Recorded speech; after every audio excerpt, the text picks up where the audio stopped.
আমি তোর বউ রে, তুই কি ভুলে গেছিস?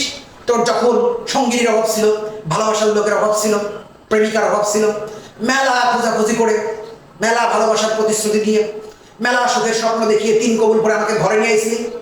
6 মাস তো ভালোই প্রেম ভালোবাসা দেখাইছিলি, তারপরে সব ভুলে গেছিস রে। তোর যতটা প্রেমিকার অভাব ছিল, তোর যতটা ভালোবাসার লোকের দরকার ছিল, তোর যতটা সঙ্গীর দরকার ছিল, তার থেকে তোর বেশি দরকার ছিল একজন ঘর গোছানোর লোকের, একজন রান্না করার লোকের, একজন কাপড় কাচার লোকের। 1 বছর পার হওয়ার সাথে সাথে তুই আমার কোলে একটা বাচ্চা ধরাই দিলি, সংসারের দায়িত্ব কাঁধে চাপাই দিলি। এই দায়িত্ব পালন করতে করতে আমি বড্ড ক্লান্ত হয়ে গেছি রে। আমি কত স্বপ্ন দেখছিলাম, বিয়ে করবো, বড় সাথে বিভিন্ন জায়গায় ঘুরবো, খাবো দাবো, ঘুমাবো, সুখে শান্তিতে জীবন পার করবো রে। আমার সব স্বপ্ন বৃথা হয়ে গেছে রে। তুই তো আমাকে এখন একটু সময়ও দিস না রে।